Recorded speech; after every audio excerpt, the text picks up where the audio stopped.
Vamos olhar para esta entrevista, para os pontos fundamentais, com a ajuda do Ricardo Jorge Pinto. Olá, Ricardo, bom dia. Como é que achas que o poder político e económico em Portugal vai olhar para estes recados que saem desta entrevista e para a própria Procuradora, depois disto?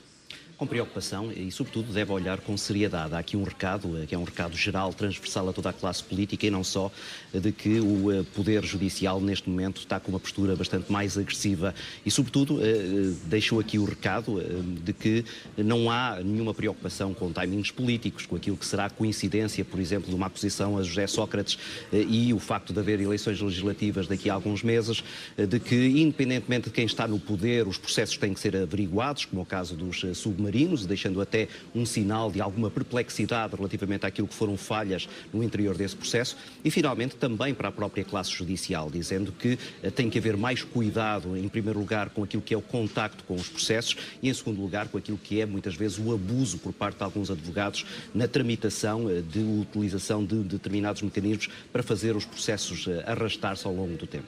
Achas que, depois desta entrevista, os portugueses acreditam que a justiça realmente mudou de rumo, está mais eficaz? Ou, de alguma forma, como dizias, como há nesta altura tantos processos deste género, esta é uma operação de cosmética, de alguma maneira? Não, eu acho que a percepção dos portugueses tem vindo a mudar acerca da justiça e esta entrevista vem, de alguma maneira, apenas validar aquilo que é essa percepção e essa alteração na percepção, na medida que as pessoas começam a ver que agora algumas figuras importantes começam a ser incomodadas de forma muito clara pela Justiça. O facto de, neste momento, haver um ex-primeiro-ministro que está em prisão preventiva é sinal mais do que evidente de que não há cidadãos de primeira e cidadãos de segunda relativamente à Justiça. Esta entrevista vem, de alguma maneira, enquadrar aquilo que é a atuação que a Justiça está a ter, nomeadamente em relação ao poder político. E, desse ponto de vista, eu acho que as pessoas lerão esta entrevista, se calhar já com uma naturalidade que, eventualmente, há 2, 3 anos, não existiria nesta área. Foi igualmente convincente em relação a todos os casos.